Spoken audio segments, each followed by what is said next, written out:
Hello then folks. Welcome. As you can see, I'm back in my van like last episode.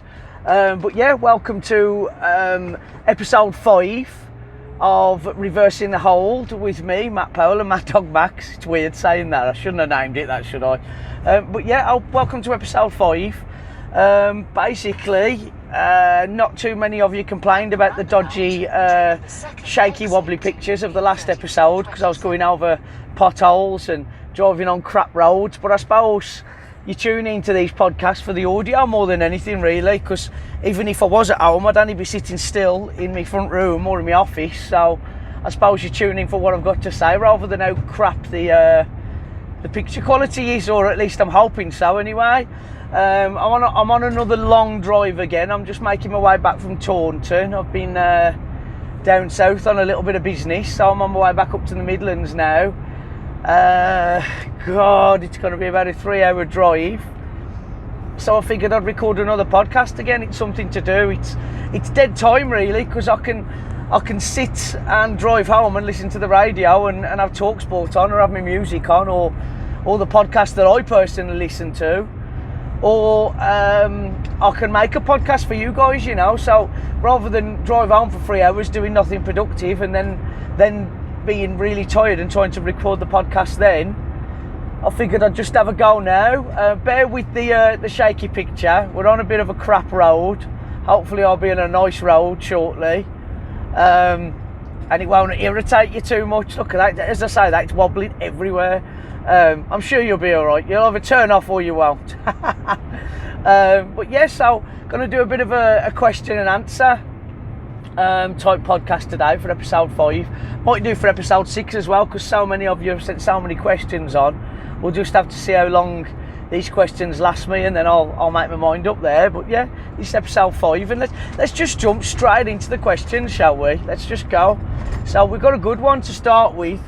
Martin Power has put a question in. First of all, Martin, I haven't spoken to you properly other than a few brief messages on Facebook, a few brief messages. But what phenomenal pictures you took of the Rushall show. I think your photography is absolutely bang on. It was nice to have you at Rushall, and thanks for putting some lovely pictures up. This is nothing to do with your question. I'm just saying hello, really. Weird conversation between me. No, but yeah, great pictures. Let's have a look at your question then. Which international stars would I like to bring into PWL? Okay, that's a really cool question. The truth is, we've brought a ridiculous amount of international stars. Me sat nav going off again. The truth is, we've brought a ridiculous amount of international stars in already. I don't think I could list them all if I tried, not off the top of my head for sure. I mean, the ones that stick into mind are like the world, the kind of Hall of Fame legends, and the 80s legends, and the big boom era wrestlers that we brought in. They stick into my mind because they're more my era, or my era as a fan anyway. So to reflect on a few we have brought in, first of all, to prefix your question, like $1 Million Man Ted DiBiase, he was amazing to work with, or Jim Duggan, Tatanka, Honky Tonk Man.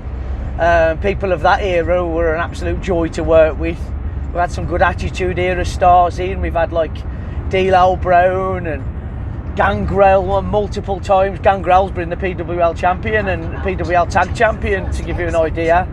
Who else have we had from that era? Hardcore Holly's very, very easy and good to work with. Badass Billy Gunn, X-Pac. God, I could go on and on. I'm sure I'm leaving people off. Well, I know I am. There's no way, the amount of stars. I've had some modern stars, like who I mentioned last time on the last podcast, Johnny Gargano, or the Rascals. I don't know whether they're called that now. Now they're in NXT. But they were great. They were an Impact at the time, and me and Johnny Thunder wrestled them, and that was really fun. We've had Rich Swann on for the more modern wrestlers. I could go on and on. Spirit Squad and Brian Cage, and I couldn't even list them all to you, to be honest, the amount of stars we've had on and some great evenings we've had. But when I started bringing stars into PWL, I had certain people I wanted to bring in. Of course, I had a bit of a bucket list, Martin, Honky Tonk Man was on that bucket list, and we've booked him, so he's done. I'd bring him back, of course I would, but Honky was one of the wrestlers that I always wanted to work with, because first of all, from a purely business point of view, it was nothing to do with being a fanboy or, oh, I really want to meet him. Of course, meeting him was an honour, you know, that was brilliant, but the reason I wanted to bring him in is because he hadn't really been used on the independent scene in Great Britain a lot, you know. So I knew that he'd bring a big crowd in. Same goes with Jim Duggan, really. He hadn't been brought over here a lot of times through the 90s, a bit like the Bushwhackers had. The Bushwhackers we've had as well, but he hadn't been brought over here lots and lots and lots, so he hadn't been overexposed. So for that reason alone, Honky Tonk Man was on my list, but we got to use him, which was great. Another person that was on my list, but he can't be anymore because unfortunately he passed away, but he was on my list. There was 3 people that were mostly on my list. Honky was one, great, we got to check him off. The other one's a bit of a tragic one. I don't know whether, I think I might have told this story online before, so I'll try and tell it quick enough so it doesn't bore people if you've heard it before, but it's such a shame, really. I always wanted to have Hot Rod, Roddy Piper on, for the same reason I just said business-wise. He hadn't been used over here a hell of a lot. So I knew he'd draw a big crowd because he hadn't done many indie shows in Great Britain. So I knew if I could somehow land him in some way or another, I knew he'd be an instant success without much hard work going behind it. Just his name value would pull a crowd. Well, to give you an idea, on the Thursday, a promoter that I used to do a lot of work with messaged me and he says, would you be interested in using Roddy Piper on your shows? And obviously I bit his hand off. I just snatched his hand off for it. I phoned him straight back and I was like, well, basically I've been after him for many years anyway, so yes, 100% yes, you know, let me know the prices, let me know everything, and if it works out and matches with what I imagine I want to pay, then yeah, we'll jump on it. By the Friday I had all the information and the price was workable. I knew that we would have turned a profit on it because we had a meet and greet attached to it, and like I say, he wasn't overexposed and all the crowd wanted him, you know, or would have wanted him if I ever got to announce it, you know.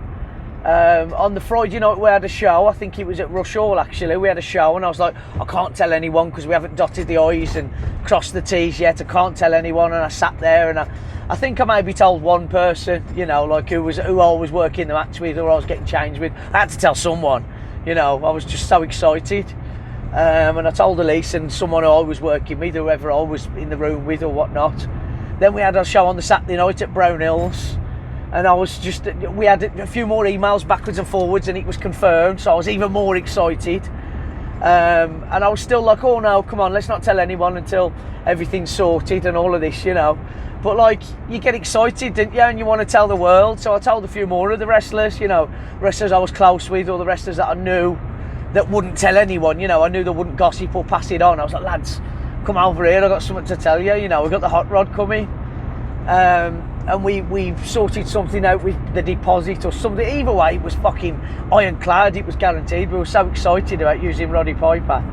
And then on the Sunday, we had a show at the Victory Club in Willenhall, and by this point I'd had it in my head for 4 days and I couldn't keep it in anymore, so I kind of got all the lads backstage. I was like, guess what lads, Roddy Piper's coming to town, you know. I was like, in 3 months we're going to run a big show with him in Darlaston, and I was explaining what we were going to do and how we were going to make it work and how amazing it would all be, and all the lads were so excited, it was unreal. And we finished the show at the Victory Club. We'd done 3 hard shows in a row. I was getting ready for a couple of days off and to relax, and we'd packed the ring away, and I was just pulling off in the ring van off the car park, and one of the wrestlers knocked the window of the van like, and I wound the window down. I thought we'd forgot something, you know, Matt, your bag's back there, or the toolbox or something. I was just expecting him to relay a message, and he was like, oh Matt, got some bad news, just read on Google, Roddy Piper's passed away. And wrestling being wrestling, because there's a lot of ribs and a lot of sick jokes at times as well, I thought it was like a bit of a bad attempt at a joke, you know. I thought he was trying to rib me because he knew how excited I was. So I was like, oh, fuck off, you know, that's not funny, you know what I mean. I was like, don't tell stupid jokes like that. And I wound the window up and drove off, and one of the lads that was in the van with me, he says, I better check on Google, hadn't I? And I was like, yeah, you probably better had, but you just sounded like a really bad attempt at a joke to me. And the lad next to me got on Google and he was like, he was upset. He was really upset. He was like, yeah, Ronnie Piper's passed away. And that's how we found out. We thought it was a sick joke. Obviously, I phoned the lad up and I said, I'm sorry, I told you to fuck off. You know, and he understood. He says, oh, no, it sounded like a rib mat. I get it now. I should have told you in a different way or whatever. You know, it was just a bit of cross wires. But that's how close we came to bringing Roddy Piper into PWL. And I honestly think that would have been amazing. I kind of, throughout my career, I've almost crossed paths with Piper 2 or 3 times, but it never quite came off. So to have him in PWL would have been an absolute treat. I would have been ecstatic about that. I would have been so happy. But it never quite came off, Martin. He was the second one on my list. The third one on my list is still hopefully a possibility. You never know. The third man I wanted to bring in was actually Honky Tonk Man's cousin. The third man on my list, it's the King, Jerry Lawler. And I approach a lot of this purely from business, you know, in that Jerry Lawler hasn't really done a lot of independent bookings in England. So again, I know that he would draw a crowd because of lack of exposure. He hasn't been overexposed or overplayed out or overused in England, so I think he'd draw based on that alone, just like my presumptions with Honky Tonk Man and Roddy Piper. Second of all, you'd get all those fans that saw him the first time round in the 70s and 80s, you know, people who would have tape traded or got older magazines and they would have known him for his Andy Kaufman run and his Mid-South stuff.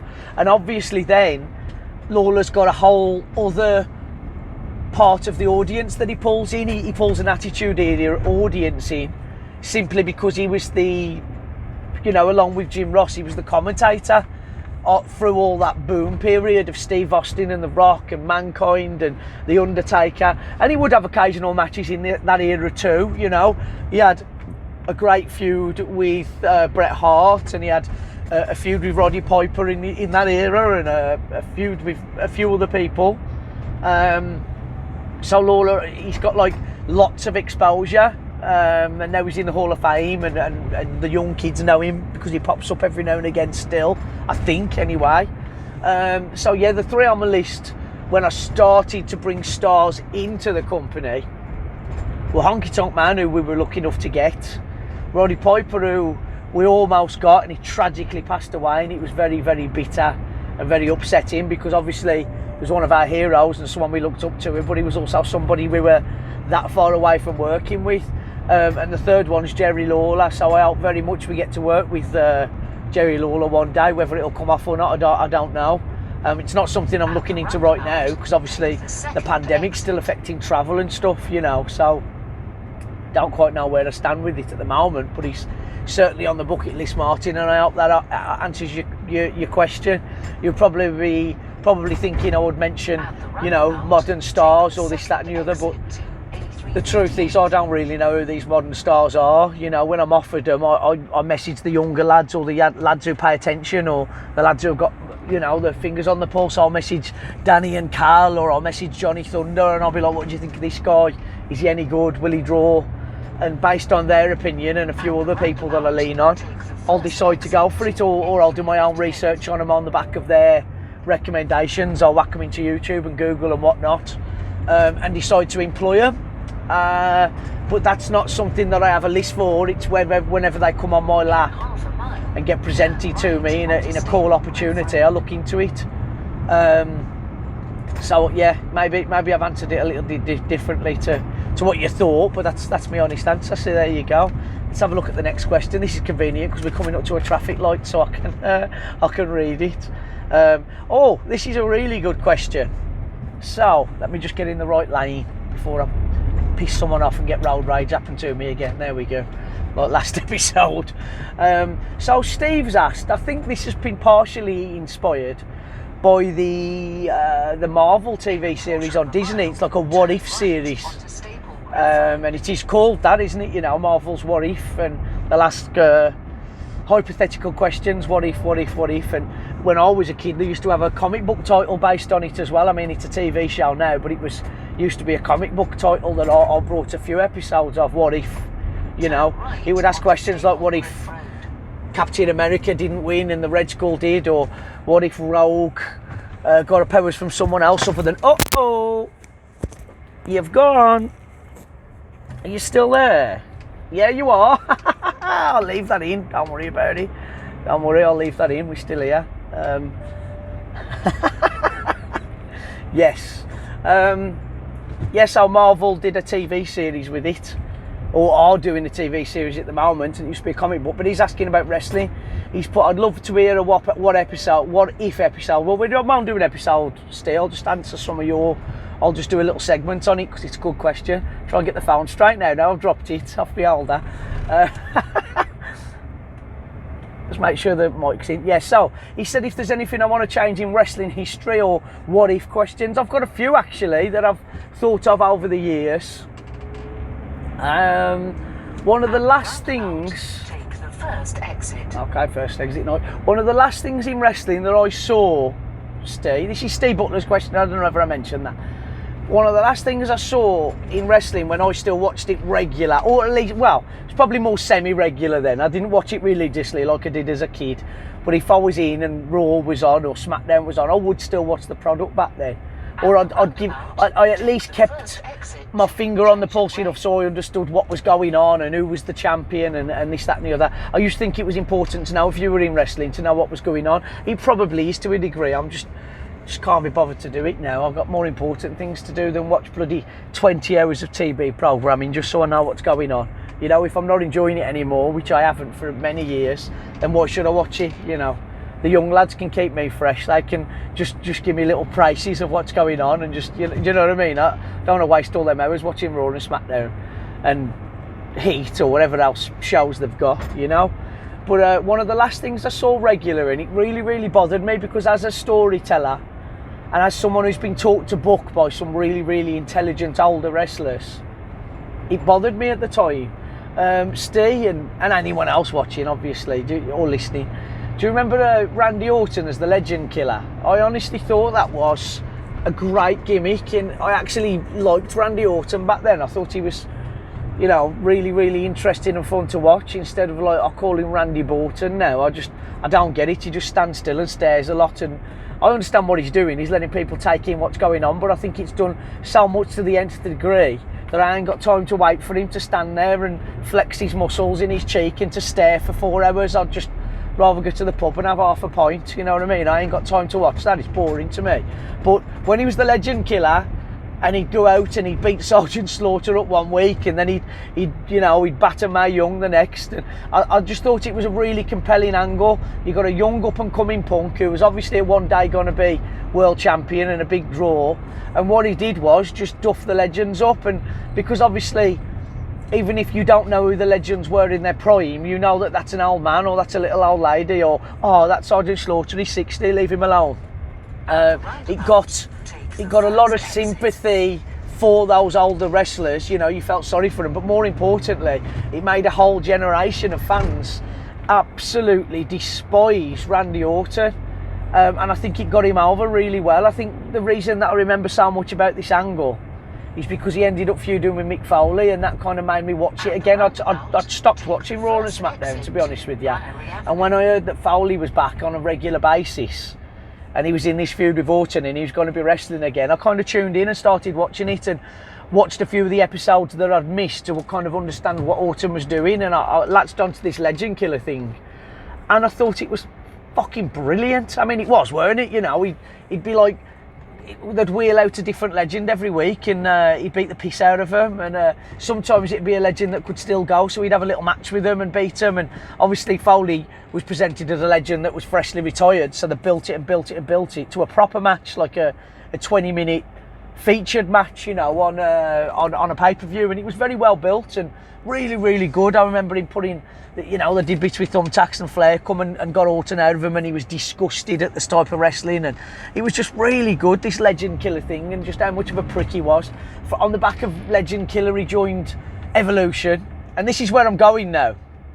Took a long time to get to the bit that had changed, haven't I, really? But I had to set the story, or at least explain to you why I was watching it, or what I was getting out of it as a fan, you know. But he was in Evolution then, and obviously Evolution was a bit of a weird one, because it was supposed to be the past, the present and the future. So I got why Flair was in it, because he was the experience, he was the manager. I got why Triple H was in it, because he was the present, you know, and then Orton was the future. I got that. But Batista, I didn't get why he was in it, because he was quite old when he was in it. Weren't he like 38 or something like that, you know? So I didn't quite ever get Batista's position. But I suppose you were supposed to say he was the future, like Orton, which to a degree he was. He ended up leaving Evolution and having that match with Triple H and that. But then what did he do? Have a couple of years and then started making movies. So I don't know why. I don't know. Whatever. But Evolution as a concept was very, very clever, very good. And at some point you've got to move it on and turn one of them face, or turn the others on the other member, or whatever. You know, and that obviously all factions revolve and move on, and they've got to fall out and whatnot. And what they did in the end, they had Randy Orton win the world title, which I don't think they could stop him from doing. He was over as fuck. He was fresh off the back of that Legend Killer gimmick. He was fresh off the back of his feud with Foley, which almost took him away from being the Legend Killer and just a serious villain who would beat the piss out of people and have no mercy and all that kind of stuff. And the next logical step for Orton, obviously, was winning the world title. I don't know whether it was his first world title or his second or whatever. And what I saw then, I remember whether it was either on the pay-per-view or on the Raw after, I don't know, there was a perfect moment where Batista, I think, picked Orton up on his shoulders and everybody was happy and all of this. And obviously Evolution was the past, present and future of wrestling. Evolution, evolving and all that kind of stuff. That was kind of their gimmick, weren't it, you know? So I got that, and I sat there for half a second. I thought, wouldn't this be really... Well, I'll tell you what actually happened first, because I've got to tell you what happened before I tell you what I would change about it, haven't I? I'm in traffic, that's why I'm looking at you. I'm not being a bad driver, I'm just stood still in crap traffic. Yeah, so what they did, they raise him up, and Triple H is there standing in the middle of the ring, and he gets his thumbs up and he goes, boom, like this. And then Batista and Flair proceed to beat Randy Orton up. And he was chucked out the group. And I never understood that. I didn't get it. They turned Randy Orton into the hero, you know. And there's two things about it I didn't get. Now, let's just say I'm a 15-year-old kid. I was already a wrestler by this point, but I always tried to think through the eyes of a fan. Let's just say I was an average fan who didn't know the inside of wrestling, but I understand the story that they've just told to me, surely, you know. Well, it's about the past, the present and the future and all of this kind of stuff, which I'll get to my next point. But he'd just come off of a big massive run being called the Legend Killer. So we'd seen this 21-year-old punk beat all these old men and women up, and I mean beat them up as well. Some of them were that old he'd just punch them once and they'd land in the ring and he'd laugh about it. Some of them he'd have little matches with and he'd win every single one, and he'd basically spent a whole run beating old people up. So what about that young man was I, or any wrestling fan in the world, supposed to like? What was the redeeming quality to him? Why were we supposed to want to see him turn babyface? Well, when Triple H put his thumb down and Batista and Flair and Triple H eventually, they all like battered him to chuck him out the group. Well, that was just three pricks beating another prick up. I never got where the babyface turn was. Why were we supposed to like him all of a sudden?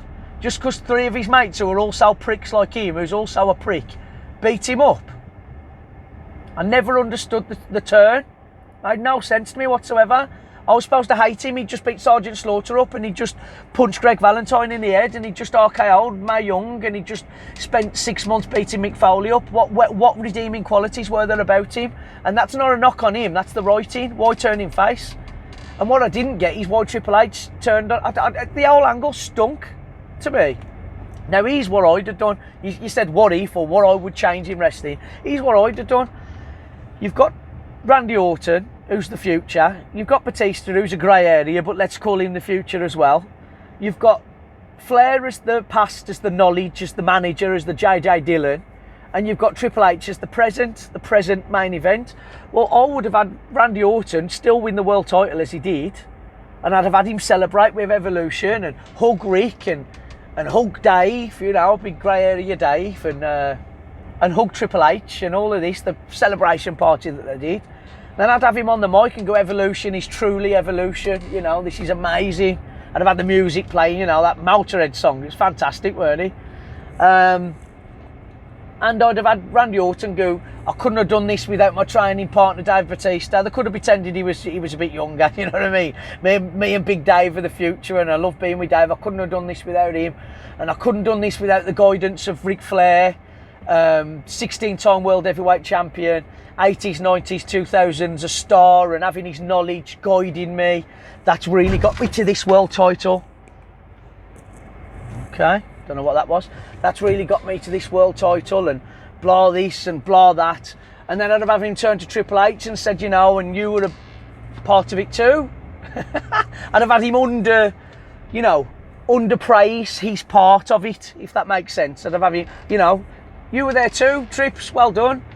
And then I'd have had him waffle on a bit more, you know, build the suspense, and have Triple H standing there looking a bit confused. He'd say, well, why aren't I getting any of the praise? Why is Flair and Batista getting all the praise and Orton's putting a load of praise on himself? And let's face it, Triple H is very, very good at the acting part of wrestling, the story part of wrestling, isn't he? You know, the storytelling part. Just to sidetrack a little bit, one of my favourite ever parts in a match, it's got nothing to do with wrestling. It was the Hell in a Cell Wrestlemania match. Triple H and Undertaker. Undertaker's face down on the canvas, and Triple H gets the sledgehammer and he lines it up to the back of Triple H's head, and he rears it back and he pulls it back, and he's pulling this face. You know, I can't do it justice because it's fucking brilliant. And all I knew at the time was there was no way at all that Triple H was ever going to hit Undertaker around the back of the head with a sledgehammer, because if it was a real sledgehammer, he'd kill him. And if it was a completely worked sledgehammer made of foam, we'd have seen it, we'd have known it. And not only that, Triple H, Undertaker would have had to sold it like he was dead, so there was no way out of that spot. I knew that as a wrestler, as somebody who knew the inside of wrestling, I knew that was going to get stopped. I knew someone would take it off him, or something would distract him and he wouldn't do it. But for them 2.5 seconds when he was pulling the hammer back, and even I kind of half thought, nah, he's not going to hit him with that sledgehammer, is he? And that's all through psychology and manipulation and storytelling, and he's very good at that. So back to my scenario, I would have had Randy Orton thanking Ric Flair and thanking Big Dave and putting a whole load of praise on himself because, you know, he's a smug prick villain. And then I'd have had him put a tiny bit of a backhanded compliment on Triple H. Then I'd have had that pause that I'm talking about, you know, Triple H kind of scratching his head and not understanding what's going on. And then Randy Orton going to address what Evolution is about, you know, the past, present and future of wrestling. Well, Ric Flair, he's got the experience. I wouldn't use the word past, but you know, it's how you word it, isn't it, to praise someone. I'd have had, well, Ric Flair's got all the experience and he's giving us the knowledge. Me and Big Dave are the future. Oh, actually, I'm the present now because I've got the world title. That makes me the present now. I'm the man, I've stepped up. What about you, Trips? You don't bring anything to the group now. And I'd have had him pushed out, almost like the old lion. You know those documentaries you see with David Attenborough, and you've got that lion who rules the pride, or that big silverback gorilla who rules his family of gorillas. Yeah, just carry on, mate. Just been cut up by a prat. Yeah, you know, and they get pushed out by the slightly younger, more dominant male, and you know, as he kind of slinks off in the background once he's been battered, you always feel sorry for that lion that's been pushed out, don't you? Even if he was a bit of a tyrant, you see him battered, bloodied, bruised, and marching off into the sunset, likely to just go and die on his own. And you always feel sorry for him.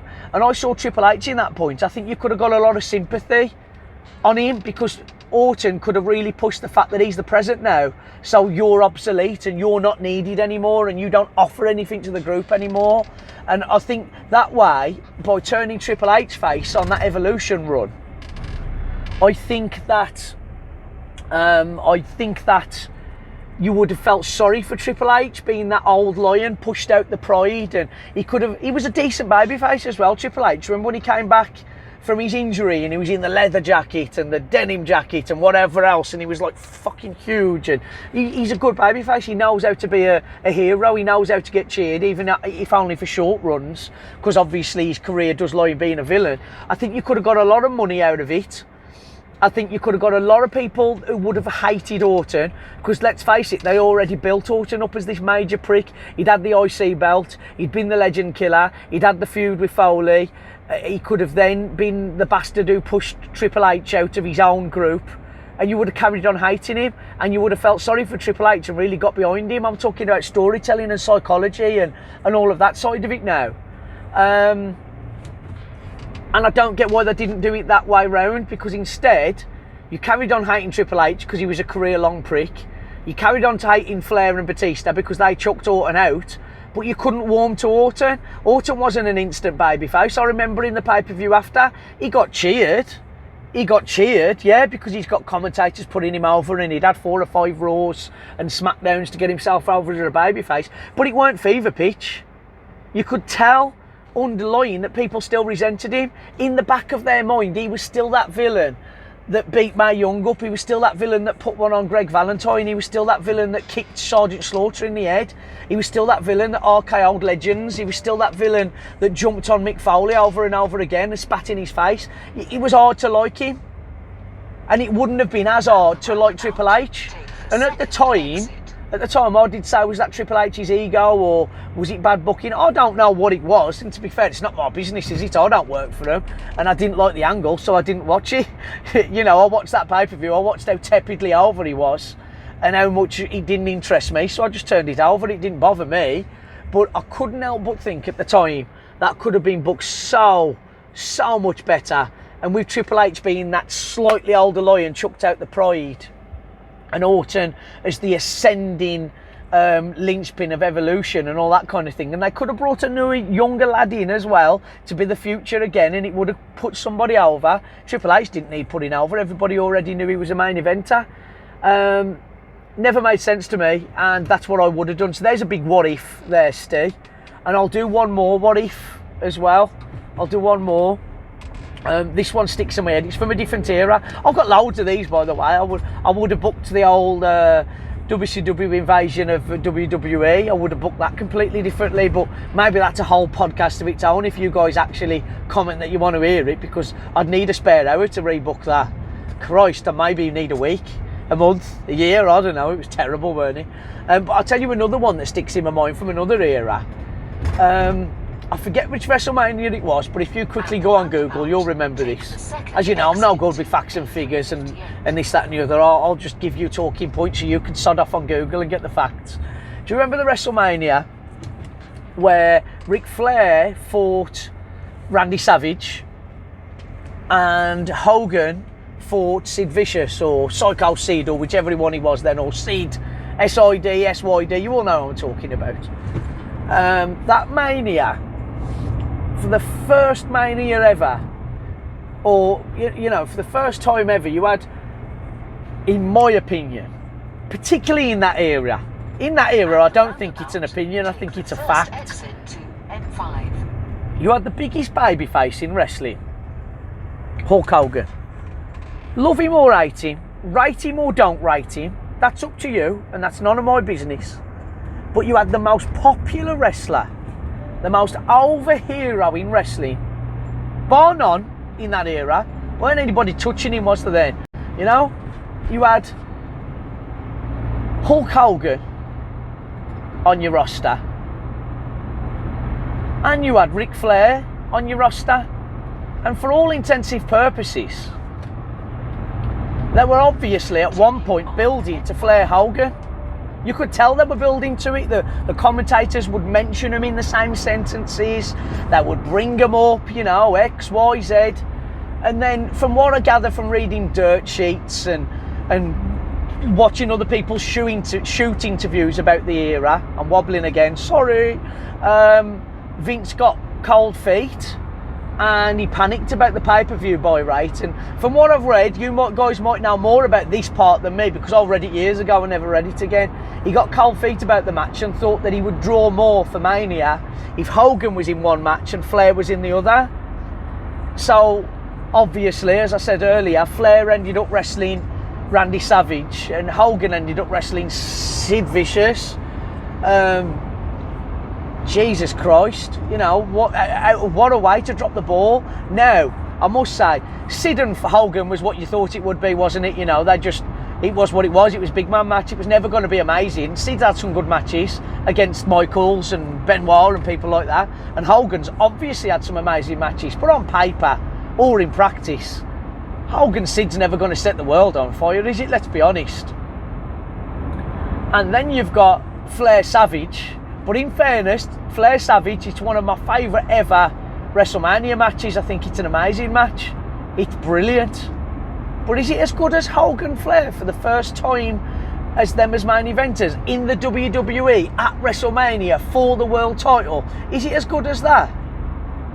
I don't think so. I don't think so whatsoever. Now, let's just assess Savage for 2 minutes because he's phenomenal. Savage against Steamboat, heralded as possibly the best WrestleMania match of all time. To measure Savage properly, let's talk about Savage versus the Ultimate Warrior at WrestleMania. Now, everybody says Rick Rude's amazing because he got amazing matches out of the Ultimate Warrior. Yeah, he was, and I'm not disputing the talent of Rick Rude, even in one iota.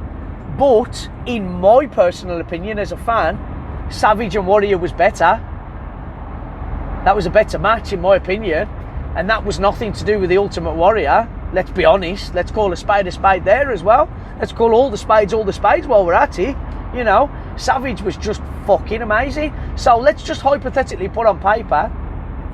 Imagine you've got Hogan Flair main event at WrestleMania, biggest villain of the era versus the biggest face of the era. In some people's opinion, the biggest face of all time against the biggest villain of all time. That's their opinion, and that's fine. You know, certainly wasn't that era. And then on the undercard, let's just say you've got Savage against Sid. That would have been amazing just because Savage was in it. Just because Savage was near that match, it would have been amazing. So why they dropped the ball and split those two matches up, I'll never know. So another what if that I'll say to you, Steve, is that if I had anywhere near any kind of control over time and space, imagine if I did, it'd be a fucking disaster. But if I did, honestly, my second thing I would change, well, I would have definitely, for that particular WrestleMania that you're going to need to Google search, you know which one I'm on about, I'd have had Hogan Flair main event for the world title, and I'd have had Savage against Sid instead. And I'll be honest with you, I think just Hogan and Flair would have sold out so much anyway that I don't think you'd need an undercard anyway. I cannot believe that they almost, boom, pulled the trigger on Hogan Flair and then didn't. Cannot get my head around that one. Can't understand that one for the life of me. So that's one that I would change as well. And like I say, very, very briefly, I won't spend too much time on this because you might want to hear it as a separate question, I don't know. Plus, I haven't got enough time, 37 minutes now, and these podcasts are supposed to be anywhere between 45 minutes and an hour. And I think if I started answering this question properly in depth now, I'd still be here tomorrow, but I would completely change the way that the WCW Invasion was booked. But I won't go into details on that one because I'd need a notepad, a pen, I'd need a few guests on the podcast, you know, you'd need time and whatnot. But what if, yeah, I'd probably erase that if I could. If I only had 2 minutes to talk about it, I'd erase that one. But primarily the two that I did have time to talk about, Steve, what if, would be the Randy Orton Evolution situation and the Hogan Flair WrestleMania match that never quite took place. They're the biggest what ifs off the top of my head at the moment. I think we've got time for one more question, so let's have a look then.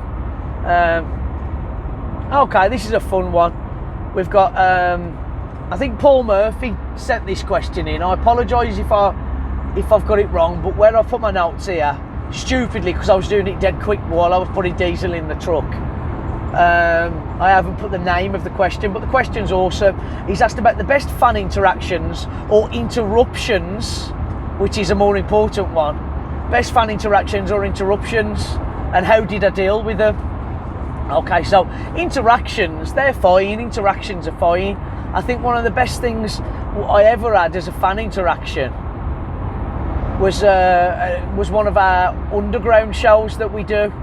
You know, we have these secret war shows that are invite only, and they're not advertised or posted. You know, only the VIP customers really get invited to them, and they're underground and they're dark and they're gritty.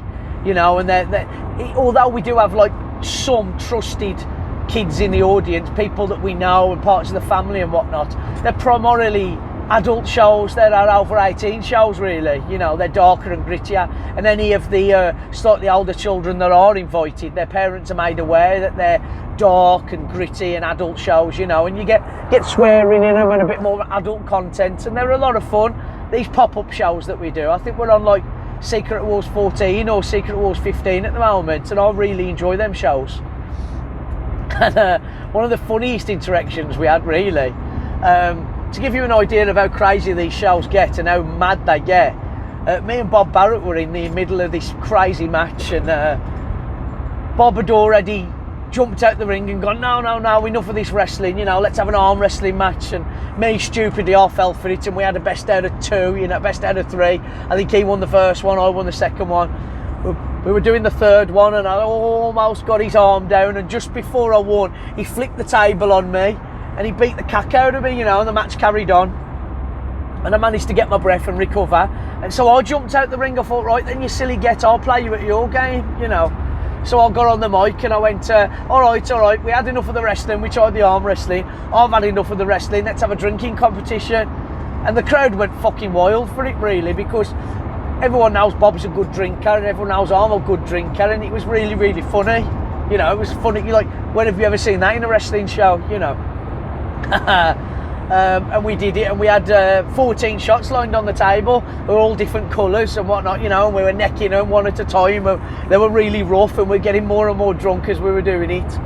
And we got to this pink shot, and I couldn't even tell you what these shots were. I just know they were absolutely disgusting. And we got to the pink shot, and we both had the mics near us, and as we necked them, Bob Barrett went, oh God, that tastes like shit.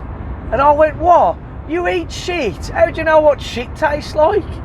And out of nowhere, the crowd heard me and Bob having this interaction, because the mic was still on the table, and they heard us have that little interaction, but we weren't doing it for the show. We were like, it was something we were saying under our teeth to each other. I was like, you eat shit?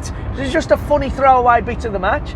And the crowd just started chanting, you eat shit, for like what felt like 2, 3, 4, 5 minutes. You eat shit, you eat shit. And I stood there thinking, oh my God, you know, this isn't a backhammer or a drop kick or a shooting star press, and it's got one of the best reactions we've ever had, ever. It was weird, and it was unplanned, and you couldn't plan something like that, you know. And then I got the mic and I went, how do you eat the shit, Bob? Do you have it on a sandwich? And I was just being cheeky. And then for another 3, 4, 5 minutes, shit sandwich, you know. And it was just insane. And that was an interaction. Never quite had anything like that before in my life. It was just weird. And we let the crowd, you know, die down a bit. We had our last shot, and I think Bob spat the last one in my eyes and pinned me, or I fell on him because we were that drunk and pinned. I couldn't even tell you the finish. It was ridiculous, but the match was really fun. But mostly it was the crowd, how over it was, and how into it the crowd were. That was fun, you know, and I mean really fun as well. You eat shit. What a crazy chant, and shit sandwich. But yeah, that was a mad interaction. And the next one was years and years and years before that. Now, as a lot of you know who know me, I don't see very well. I haven't got very good eyesight. These glasses, I need them, you know, and in the ring, I have to get close up so I know what's going on, you know. That's why I joke that I do a lot of technical wrestling, because I'm close in and I've got my hands on you and I know what's going on and I can get on with it, you know. And I'm in my corner, and Marcus Cole, my opponent, he's in his corner. And then near his corner, this is a good 20-foot ring as well, it's a big ring, and near his corner, it's a mad show in South Wales in a nightclub this was. It was like 2 in the morning, it was like in a nightclub. It was one of the weirdest shows I'd ever worked, but the atmosphere was fucking wild, because you had like 600 fucking crazy, drunk Southern Welshmen, you know, in the crowd, all drinking and rowdy, and the atmosphere was absolutely phenomenal. You know, they used to chant, you English bastard, and all this at me, and throw things at me and everything.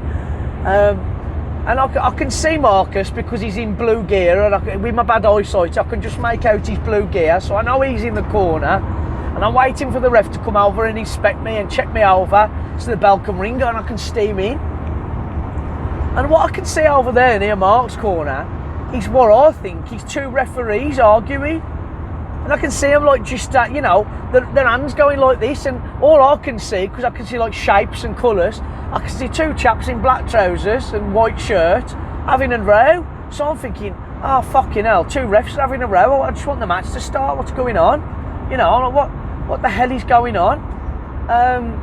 And I can see them going backwards and forwards, and I presume both refs are going, no, I'm supposed to referee this match. My name's on the board, I was supposed to referee it, and I'm thinking in my head, the other ref's going, no, me, I was supposed to referee the match. And I just let it go on for a minute, thinking, what the fuck, this is so unprofessional, lads, you know? Then Marcus Cole, who's only a kid at the time, he's only in his teens, he don't know what to do. He starts walking to me, and I'm thinking, why is he coming over here? If he comes near me and the ref ain't between us, I'm putting one on him. So I'll start, you know, I'm like, fucking hell, he's coming near me. And Mark mouths. He gets close enough so I can see his face, but not close enough so I can put one on him, which is very clever, really, of him. You know, it's a good way of him handling the situation. And he went, mad dog, about halfway. Now he's in the ring. And I go, fucking what? He goes, there's a fan in the ring. And I said, no, it's two referees. Then unbeknownst to me, it weren't two referees, it was the match referee, and a drunk fan had got in the ring in a white shirt. And I just thought he was the ref. And apparently he was complaining to the ref that I cheated last show, and he wanted to put one on me. And I got close enough to hear it all. And what you've got to think is, it was a nightclub. He could have had a knife on him, he could have had a glass on him. So once I realised the situation, I just steamed over and put one on him.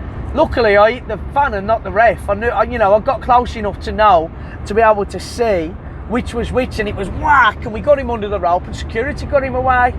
But I'd have done that 2 minutes before if I'd have known. I didn't fucking know. I just thought it was two refs. You're always taught as a wrestler, and I don't know whether this would be taught now, because if you put your hands on someone now, they'll just fucking sue you, won't they? You know, the sue culture and the ridiculous culture that's come into the country now. Oh, that bloke's upset me, I'm going to take him to court for emotional damages. Fuck off. You'd probably get in trouble now, so I wouldn't teach it my trainees now, or maybe I do, I don't know. But we were taught, if someone gets in the ring, you don't know if they've got a knife, you don't know if they've got a weapon, you don't know what you're going to do. The crowd's theirs. If you're fighting in the crowd, don't touch them. The ring's yours, defend it at all costs. Because of all we know, someone could hit the ring with a knife your opponent, knife the ref, and come after you. You got people dead. You know, you don't know how extreme. There could be a psychopath, there could be anyone. So as soon as someone comes in your ring, you take care of it. But I left it 2 or 3 minutes because I don't have a bloody clue. But when I realised that, we dealt with it, you know. But that was a scary fan interaction, and there's been a few more fans tried to take you on over the years, you know, and all that kind of thing. But that's probably the funniest one, because I honestly to God thought it was a referee arguing with a referee for what felt like an age. You know, I was like, oh, I'll just leave them to argue it out, and when they've sorted it amongst themselves and they ring the fucking bell, I'll get to work. You know, so I didn't realise, and that was a mad fan interaction. So yeah, that was it really. That's the answer to that one. And I'm going to go and say goodbye now, because we're coming up to about 50 minutes, and if I start answering another question, we'll go on forever. So that's episode 5. There was only a few questions, but they were good questions, so I got to answer big, long, meaty answers for you guys. I hope you enjoyed the answers. I hope you liked the podcast, and I'll see you again next week. So this has been the podcast, Reversing the Old, with me, Mad Dog Max, and Matt Powell. It's been episode 5, and thanks for tuning in, folks. I'll see you again soon. Oh, before I do go properly, I should probably plug the shows at the end of the month. Don't forget, Saturday the 30th of October at 6 p.m, we're at the former Bilston Labour Club, which is now the Bilston Sports and Social Club, on the Wellington Road in Bilston, obviously, West Midlands, Black Country. That's going to be a really big show at 6 p.m, that one. And then the day after, Sunday the 31st of October at 2 o'clock, a nice afternoon show, we're at Kingshurst Labour Club, which is right in between Solihull and Birmingham, right on the border. But if you Google it, you'll get the postcode and all that kind of thing. And that's that really. We've got those 2 big shows coming up. Check my social media for how to order tickets and whatnot.